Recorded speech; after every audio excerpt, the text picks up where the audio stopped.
Greetings, salutations, respect, and love. I am Scott, and you, my dear friends, have wandered onto the Prog Corner where today we're going to be looking at the plays of Shakespeare. Oh, yeah, I've been threatening to do this episode for a while. I am a huge Shakespeare fan. I'm not a Shakespeare scholar, but I am just a super fanboy. So I'm going to be ranking these not based on scholarly consensus or anything like that, just based on my enjoyment level, and I am going to be ranking the 36 plays that constitute the first folio. So yeah, there's a couple questionable plays that fell into the first folio, and a few that didn't make it, and I'm not including them. Include the three plays that are often cited as being at least partially written by Shakespeare, but not in the first folio, include Edward III from 1596, Pericles, Prince of Tyre from 1609. That one of the three is the closest to an actual Shakespeare play. It feels like about half of that is Shakespeare. And The Two Noble Kinsmen from 1614. I just don't think that's Shakespeare at all. Maybe there's a little Shakespeare in there, but I don't hear it. Dude was born April 23rd, 1564, and he died April 23rd, 1616. He wrote, I'm doing the 36 plays in the first folio. There's 14 comedies, 12 tragedies, 10 histories. In the completed works of Shakespeare, there's 881 words. But what's really interesting is there's 31,000 different words in Shakespeare. The average human has a vocabulary of 5,000 words. Really, really smart people have like a vocabulary of 10,000. The Bible has 12,000 different words. Shakespeare uses 31,000 different words. I mean, this guy knew like every single word in the English language. It's ridiculous. And of those 31,000, 1,700 were brand new words that he gave to the English language. Just amazing.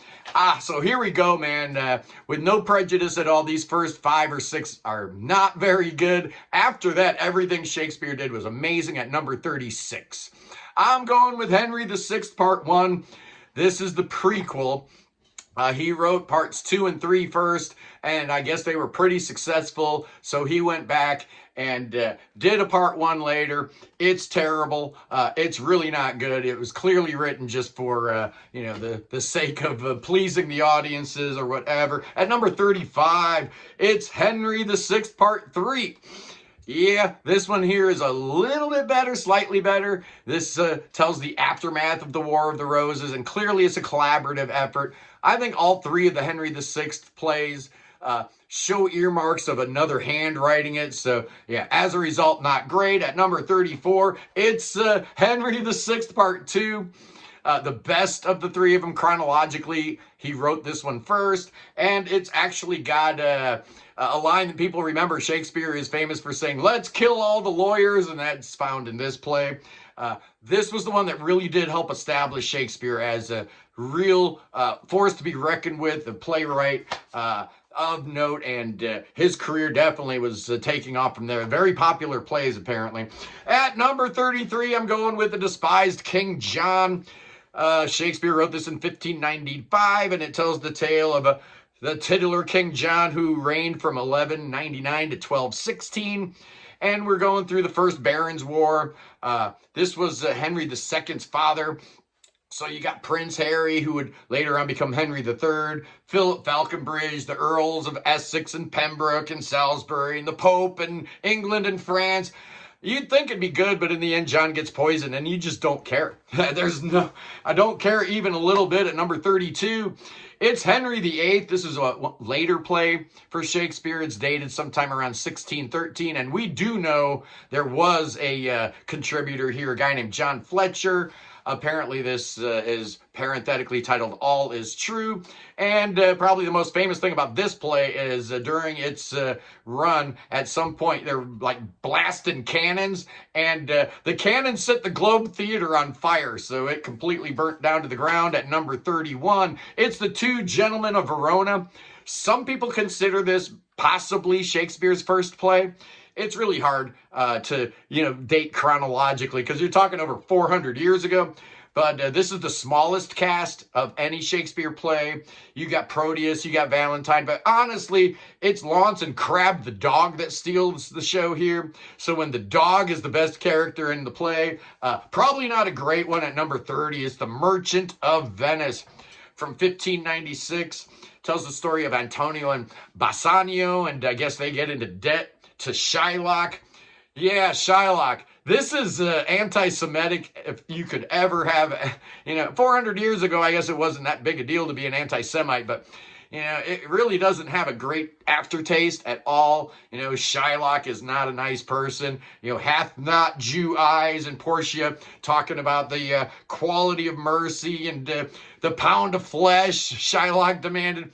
It's really a hard read. It is. It's actually written really good, but the anti-Semitism definitely ruins it at number 29. I'm going with Titus Andronicus. Oh, this is the bloodiest, most violent play in the entire Shakespeare canon. This comes to us from 1592, and it is categorized as Shakespeare's very first tragedy, and it's not a very good one, man. It's a revenge play, talking about Tamara, the queen of the Goths, and she gets presented to Saturninus, and wacky hijinks ensue, and there's a lot of blood and a lot of violence all the way through this. It's not an easy read, nor is number 28. Categorized as a problem play, Troilus and Cressida has never been one of my favorite. It was probably the hardest one for me to get through the first time around, and then I finally realized that Troilus and Cressida have nothing to do with this play. This is actually the story of the Trojan War. There's a lot of satire in here, perhaps. Maybe Shakespeare's making some fun here, and one of the weird things about this is the gender bending that Shakespeare liked to do. Why are these soldiers, these Greek and Roman, or Trojan soldiers rather, why are they talking like chicks, man? It's very feminine. So it's a weird play. It goes from light comedy to intense tragedy, just like that. Not great. Number 27. Another problem play. Oh, it's Measure for Measure from 1604. This is the tale of Angelo of Vienna, and you got Duke Vicentio. He's in disguise, checking out to see what Angelo's doing. And Angelo decides he's going to stone this guy Claudio to death for infidelity, but he falls in love with Claudio's sister Isabella, who's a nun, so the hypocrisy is obvious for all to see. It's a weird play. I don't really understand why it's there. It doesn't make any sense. But at number 26, now things are really starting to cook, man. Number 26 is a good one. I really like this one. It's Coriolanus from 1608. This was Shakespeare's last tragedy. And as a side note, this was T.S. Eliot's favorite play by Shakespeare, which is kind of cool. Yeah, Coriolanus is a really strange hero here, man. He's the most opaque of all Shakespeare's protagonists, and that you really don't know what he's thinking, right? He's a Roman general, and he flips to the other side, and then he decides he's going to, go back to the Roman side, and his old friends in the rebellion get all angry and kill him.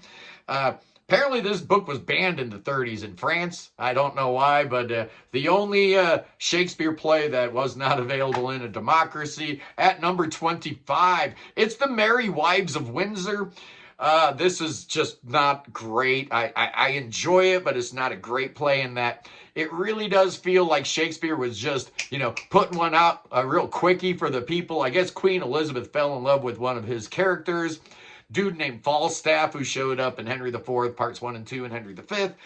And Queen Elizabeth wanted more. She wanted another play, a comedy with Falstaff. So that's the whole idea. It's hastily written. You can tell he was in a hurry. A lot of irony, sarcasm, sexual innuendo. There's elements of class struggle in here. It's not a bad play. I actually enjoyed reading it, but, it's like a guilty pleasure kind of play. It's not, there's not a whole lot of there. It's just really fun. At number 24, another one of those problem plays, man, from 1605. It's Timon of Athens. Yeah, this dude, he's crazy, man. He lavishes all these parasites, all these hangers-on, these people in his court with all these money and riches and stuff like that until he's like a pauper. So he decides he's going to just go live in a cave, like an ascetic, living off wild roots and berries and stuff like that. The biggest section of this play is the banquet scene. Apparently there's two of them and they're supposed to symbolize all this, that, and the other thing. It's pretty cool. It's a good play, but it's not his best. At number 23, here's one that doesn't get a whole lot of respect, but I actually really enjoyed this one. It's Cymbeline from 1610. It's categorized now as a late romance, but in the folios it was called a tragedy. This tells the story of the Roman king of Britain during the Roman occupation. Yeah, it's a decent story, man. I really enjoy this, but it's kind of ruined by the final act, right? It doesn't stick the landing at all. Some people have commented that Shakespeare was a little tired and weary when he was writing this, and that maybe some of this is actually self-parody. And you got Imogen as Fidele, so you have all that gender-bending stuff and homoeroticism baked underneath. Shakespeare was way ahead of his time. He would have fit right in 2025, man. This play is probably best noticed for the mole on her breast, right? If you've seen the play, you know what I'm talking about. At number 22, it's Love's Labor Lost. Apparently there was a lost play called Love's Labor's Won, which is lost to time, so we have no idea what that one's about. So we just have this one from 1595, one of his earlier ones. Tells the story of King Navarre and his three friends, and they decide they're going to swear off women, man. We've had enough of the chicks. And wouldn't you know it, the Princess of France shows up with her three maids in waiting. So yeah, you know what's going to happen. Wacky hijinks ensue. It's very lightweight. This tells the tale of basically masculine love, masculine desire, sexuality from the male viewpoint in the 16th century. It's fun. It's a good play. I like it. At number 21, it's Richard II. Oh yeah, this is the first of a tetralogy. How do you say that? Trilogy, but you got four, so it's a tetralogy. So he ruled from 1377 to 1399. This guy did. Yeah, he did. And you know him as the Sun King, the Lion King, whatever. Shakespeare makes sure he uses some of those references to lions and the sun. There's also the famous passage about England as a garden. Yes, so Richard was brought down by his nobles and he's murdered. This is all in verse. There's no prose here at all. Very slavish, two iambic pentameter. The only other plays he wrote that were completely in verse were King John and Henry VI parts 1 and 3. A lot of blank verse here, and a lot of what's called heroic couplets, which is two rhyming pentameters. However you say that, whatever. Richard II, great play. I absolutely love it. But now, man, we're in the top 20. Oh boy, these are all fantastic. At number 20 is Much Ado About Nothing. So you got Claudio and Hero and Benedict and Beatrice. They're in Messina. And you got the bad guys, Don Pedro and Don John. But the hero here is the comic character, as usual.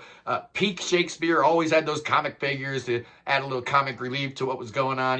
The groundlings needed something to laugh at because they were getting drunk. They didn't want all that highbrow stuff. Shakespeare appealed to everybody, man. The elites and the drunken mass, that's sitting down at the front of the stage. This play basically deals with infidelity and cuckoldry, deception and mistaken identity. It's a fun romp. It's great. I love it. At number 19, All's Well That Ends Well, from 1605.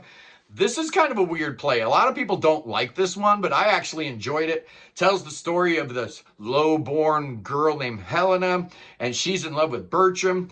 And she promises to heal the king, and then the king gets healed. So the king's like, hey, whatever you want, man. She's like, well, I want Bertram. And Bertram's like, no, I don't want nothing to do with that. So Helena goes in disguise as Diana. She fakes her own death. We get a happy ending. I don't understand why. At the end of all that, Bertram, who's just a jerk through the entire play, is like, oh, wow, I guess I really do love you. I guess I really do want to marry you. Bertram is awful and one of the worst characters in Shakespeare. He really is. He didn't deserve a happy ending. At number 18, it's The Taming of the Shrew. I was going to say The Shaming of the Shrew. Kevin Gilbert's always on my mind. This is a real early one, right? This was an early indicator that Shakespeare was not just some fool off the street writing plays. This guy was, one for the ages. Tells the story of Petruchio and Caterina. There's a lot of misogyny going on in here. He's like, really abusive, man. He's not a nice guy at all. So there's a whole bunch of debate about whether or not this play is, right for the 21st century, but apparently it was perfectly fine for the 20th century because you had Cole Porter's Kiss Me Kate, and you had Liz Taylor and Richard Burton doing the whole thing. And how about 10 Things I Hate About You? That was Taming of the Shrew. At number 17, let's go to another late one, another late romance. This one's called The Winter's Tale from 1611.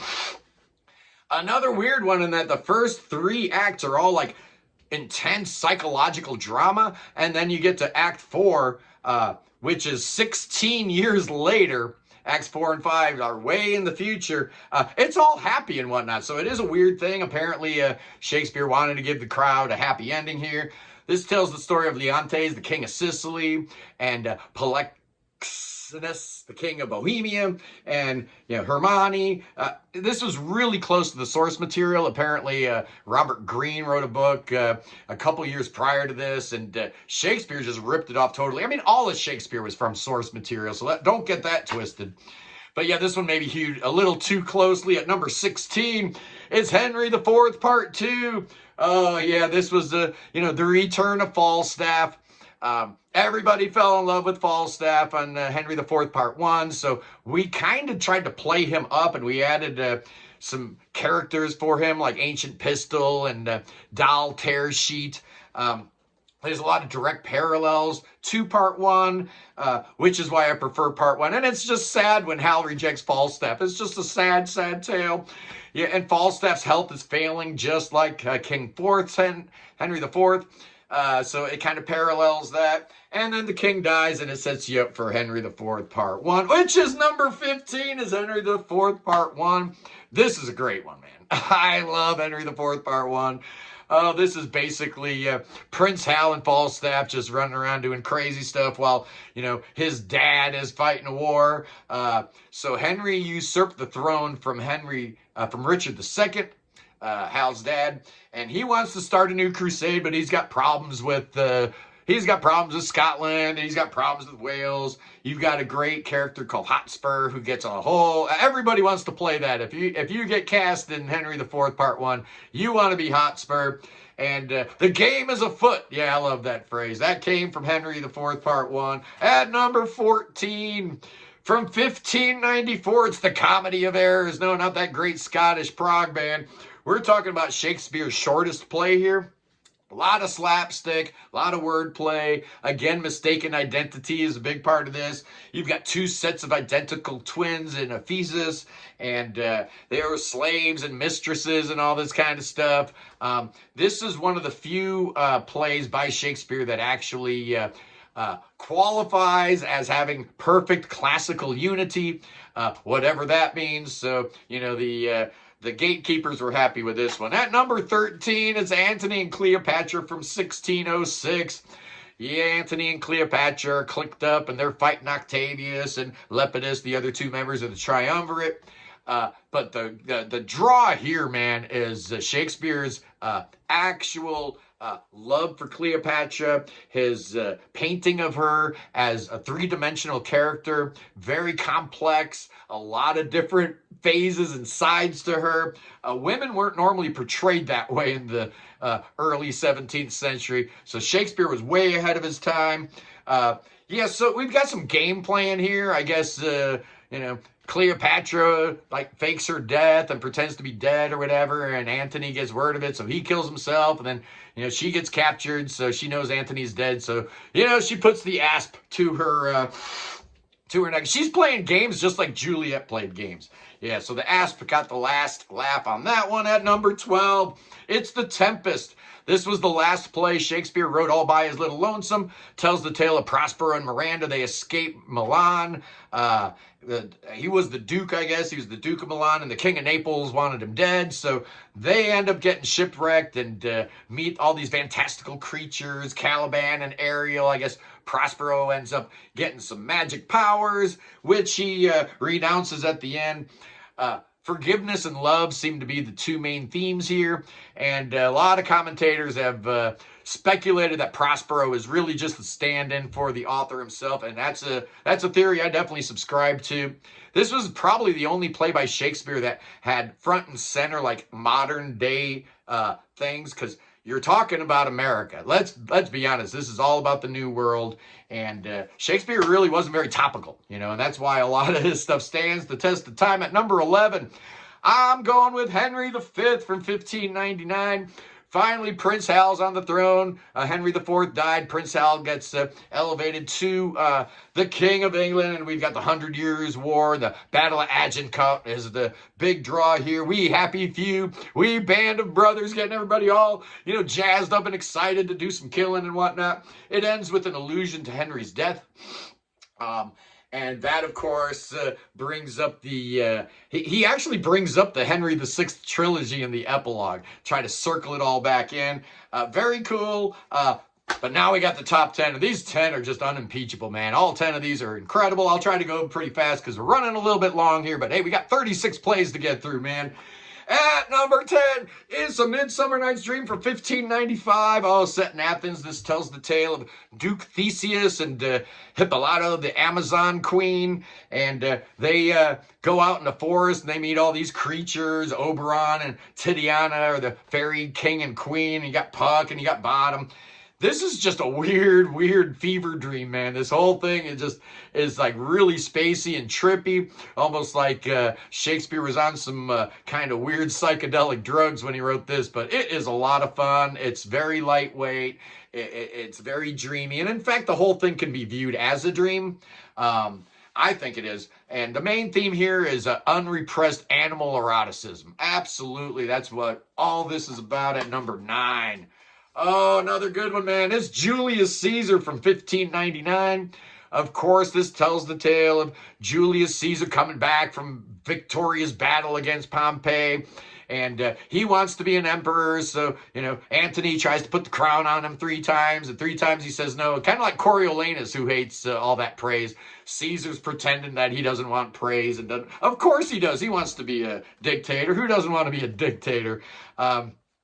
The Ides of March are alluded to by a soothsayer, and then his wife, Calpurnia, has the dream, and, and it comes to pass. His good buddies in the Senate, Cassius and Brutus, end up stabbing homeboy to death, and of course, he dies, saying the famous words, Et tu, Brute, then falls Caesar.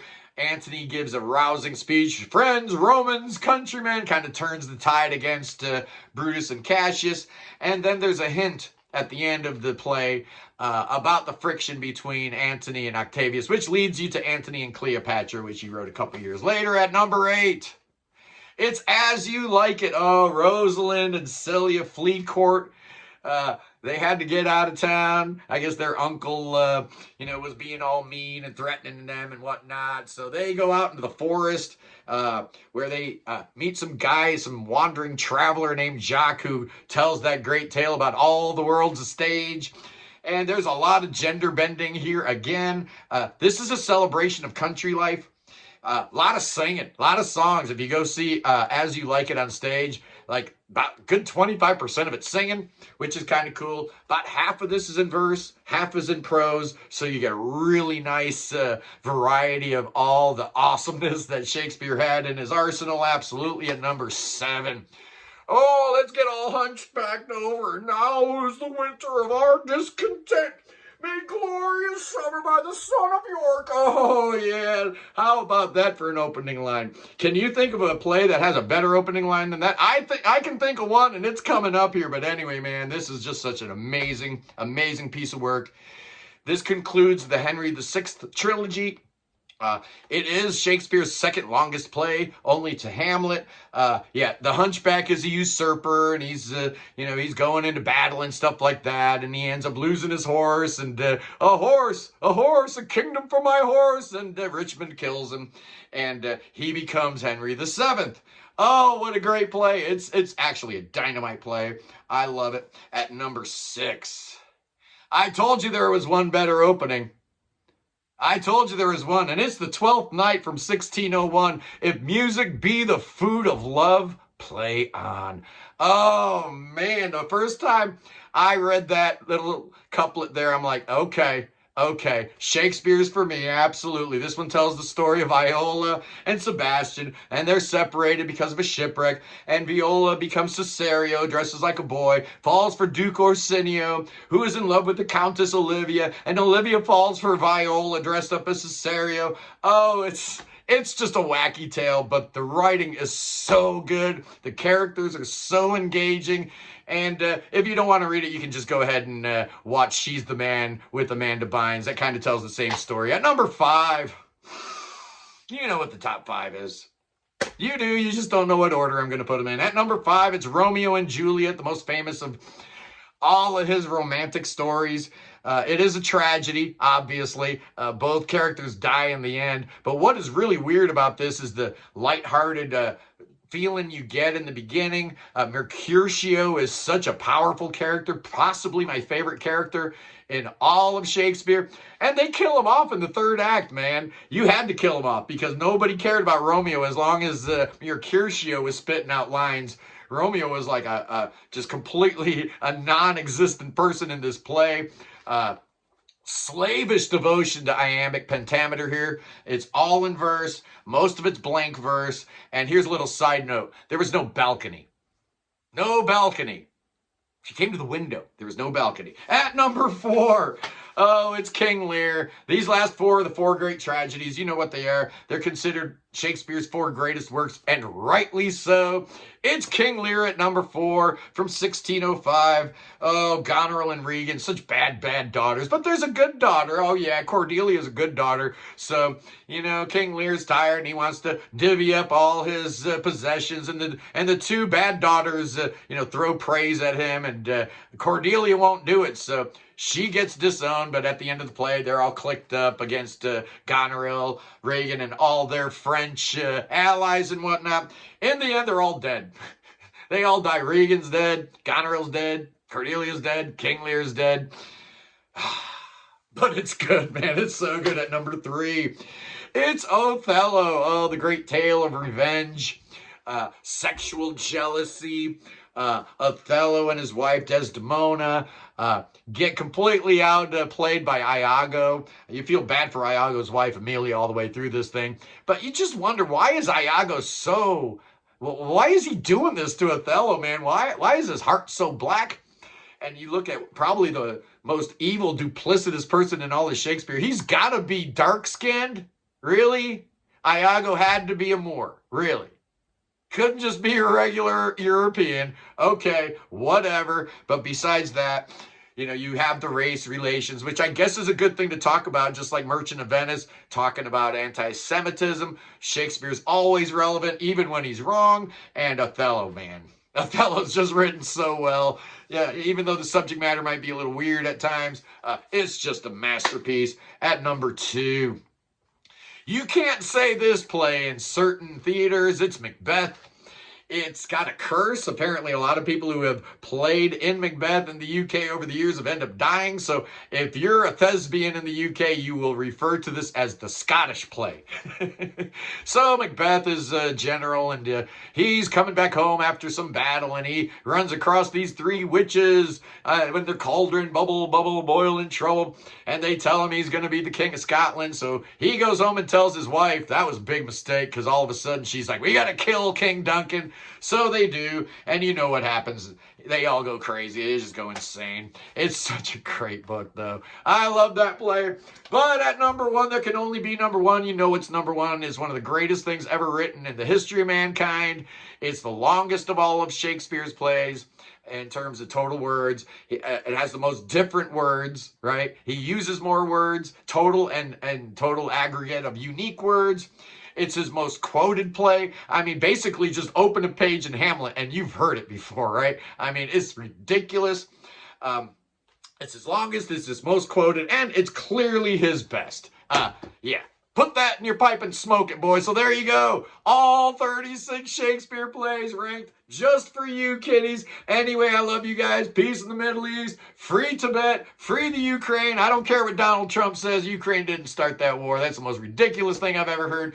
Anyway, God save the king. Which king? Is it going to be King Richard VI or King John? Or which king are we saving? We just talked about Shakespeare. So let's say we write a Shakespearean play about King Charles III, and now we battled the snakes, and the rattlesnakes were going to come get him because Donald Trump sent them over to the UK. And oh no, we need a new, what's going on? We need a new way to get rid of these snakes because St. Patrick's a long time ago, man. Anyway, guys, I love you. Peace.